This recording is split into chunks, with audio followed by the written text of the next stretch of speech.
Walaqad arsalna min qablika rusulan walaqad arsalna rusulan min qablika wa ja'alna lahum azwajan wa dzurriyyah. Sungguh telah kami utus utusan-utusan rasul-rasul sebelum kau wahai Nabi, dan kami jadikan buat mereka azwajan wa dzurriyyah, istri-istri dan dzurriyyah, keturunan. Para rasul itu ya menikah.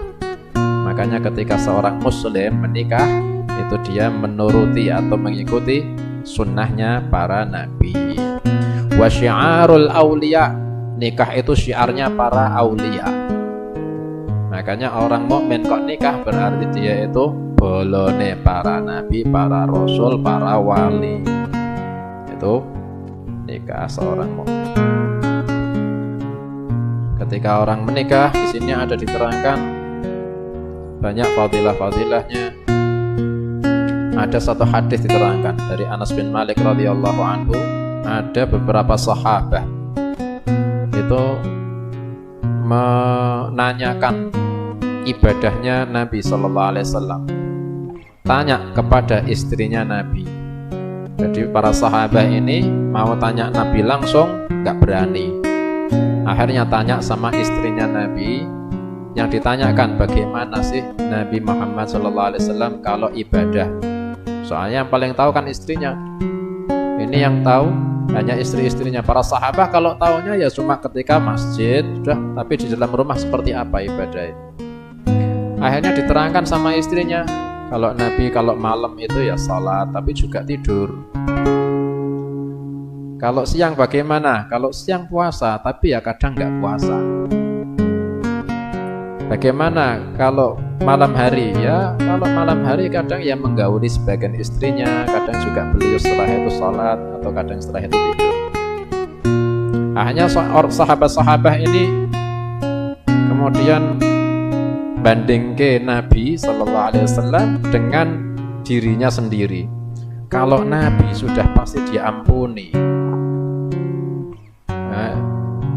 Liyaghfira lakallahu ma taqaddama min dzambika wa ma ta'akhkhar. Para sahabat akhirnya mengatakan, ya kalau Nabi pasti dijamin ampunan sama Allah. Akhirnya beliau ya salat, tapi beliau juga tidur nyaman, pasti diampuni.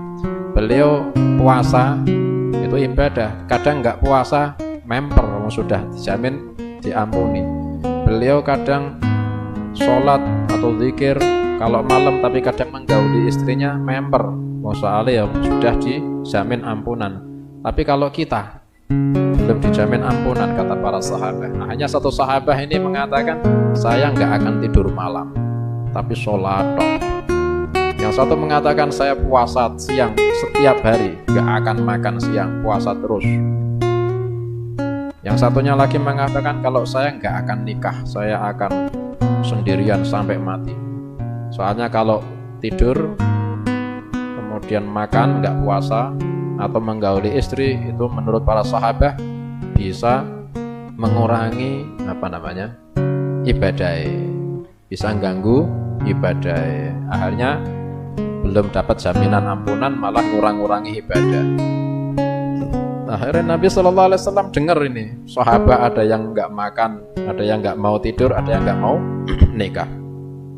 Akhirnya Nabi Shallallahu Alaihi Wasallam nemui sahabat-sahabat ini, kemudian bersabda, ala inni la akhsyakum lillah wa atqakum lah. Ingat, saya ini adalah orang yang paling takut sama Allah dibanding kalian semua. Kalian semua takut sama Allah ya, sampai nggak berani nikah. Pikirin nikah itu ganggu ibadah.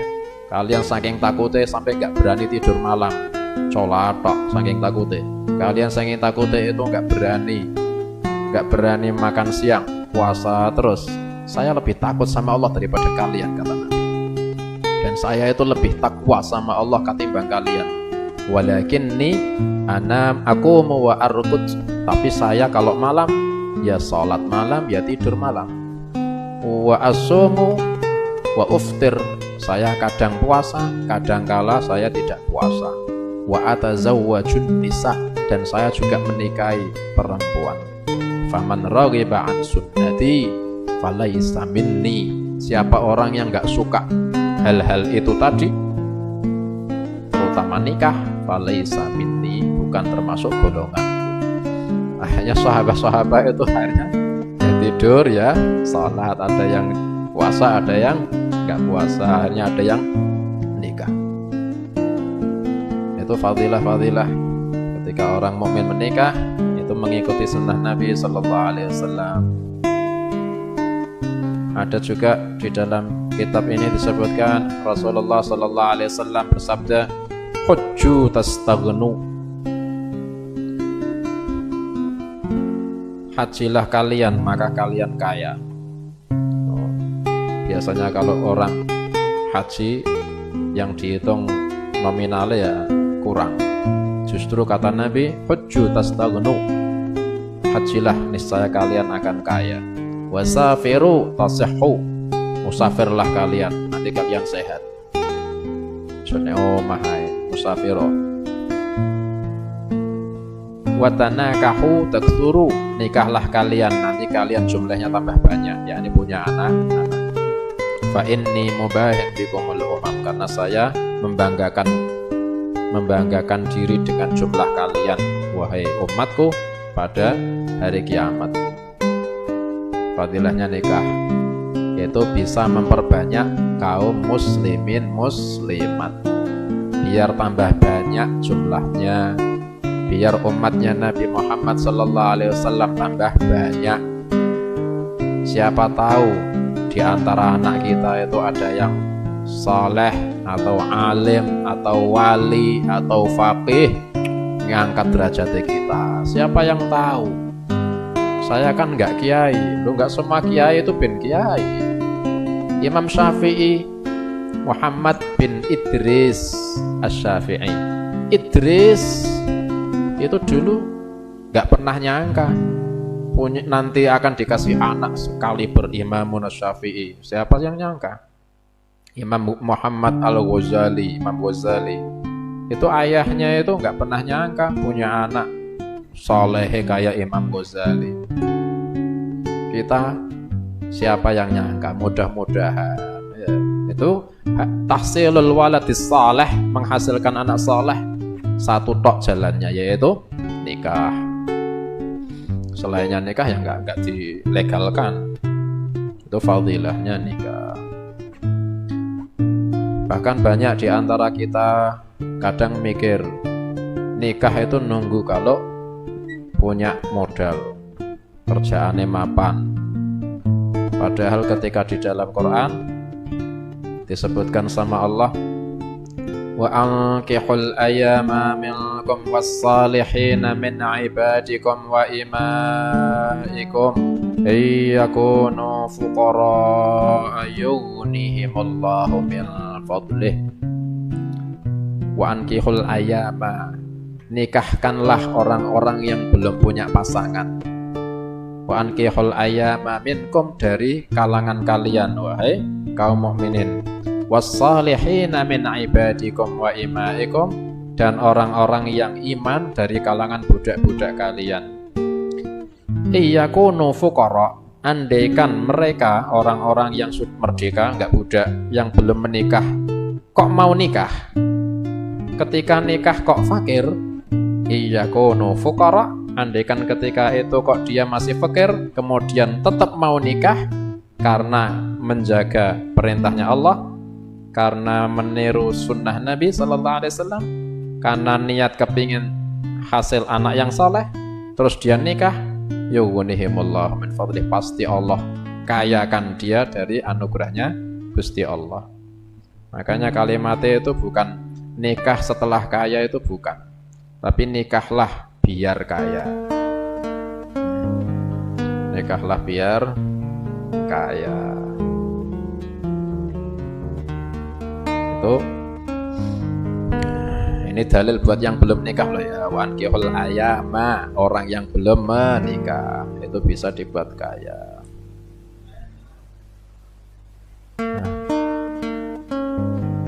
Kalau belum kaya berarti nikah lagi. Nah, muskilahnya saya sudah nikah kok belum kaya-kaya.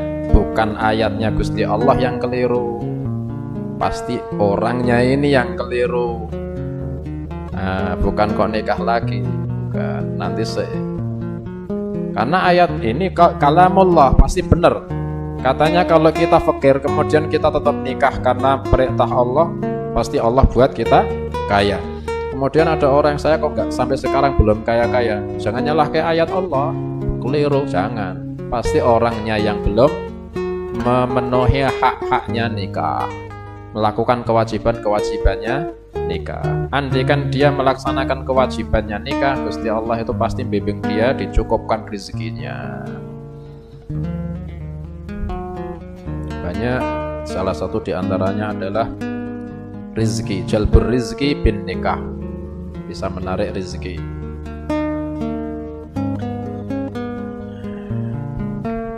Kemudian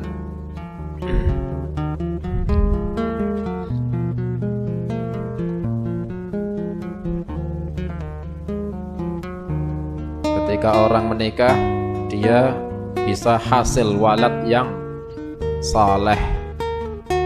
Bahkan Sayyiduna Umar bin Khattab radhiyallahu anhu pernah mengatakan, inni la ukrihu nafsi 'alal jima' raja'an an raja'an ay yahsulali waladun salihun nasamatun muslimah. Kata Sayyidina Umar bin Khattab, saya sungguh meksa awakku untuk jima dengan istri, ya mesti saya sampai meksa awakku buat jima, karena siapa tahu nanti lahir nasamatan muslimah, seorang yang muslim yang saleh, siapa yang tahu. Akhirnya Sayyidina Umar bin Khattab sampai sekarang ada keturunannya, mereka memakai kabilah Al-Umari. Itu keturunannya Sayyidina Umar bin Khattab. Termasuk salah satu keturunannya Sayyidina Umar bin Abdul Aziz, orang saleh, imamun adil.